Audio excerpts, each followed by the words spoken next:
இன்னைக்கான சென்டென்ஸ், நான் வீட்டிற்கு செல்ல விரும்புகிறேன். நான் வீட்டிற்கு செல்ல விரும்புகிறேன். அது இங்கிலீஷில் எப்படி சொல்லலாம்?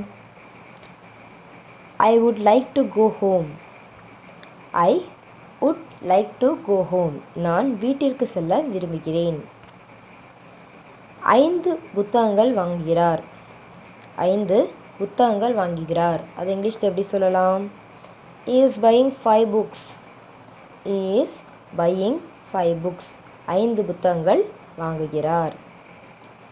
8 மணி நேரம் வேலை செய்கிறார். 8 மணி நேரம் வேலை செய்கிறார். அதை இங்கிலீஷில் எப்படி சொல்லலாம்? He works for 8 hours. He works for 8 hours. 8 மணி நேரம் வேலை செய்கிறார்.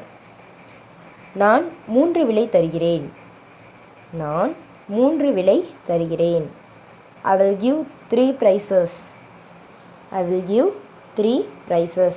நான் 3 விலை தருகிறேன். நான் 10 சிறுவர்களை அனுமதிப்பேன். நான் 10 சிறுவர்களை அனுமதிப்பேன் அப்படிங்கிறது இங்கிலீஷில் எப்படி சொல்லலாம்னா, I will allow 10 boys.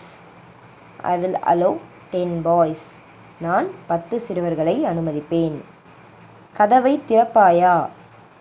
கதவை திறப்பாயா? அது இங்கிலீஷில் எப்படி சொல்லலாம்? Do you open the door? Do you open the door? கதவை திறப்பாயா?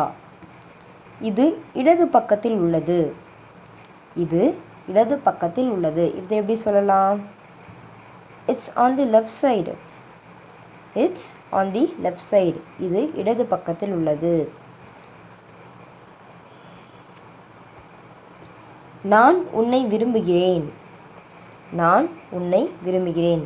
இதை இங்கிலீஷில் எப்படி சொல்லலாம் அப்படிங்கிறத கமெண்ட் பண்ணுங்கள். வீடியோ பிடிச்சிருந்தா சப்ஸ்கிரைப் பண்ணுங்கள், லைக் பண்ணுங்கள், ஷேர் பண்ணுங்கள். ஆன்சர் தெரியாதவங்க லாஸ்ட் சென்டென்ஸ்க்கு நெக்ஸ்ட் வீடியோவில் ஆன்சர் என்னன்னு பார்த்து தெரிஞ்சுக்கோங்க. தேங்க்யூ.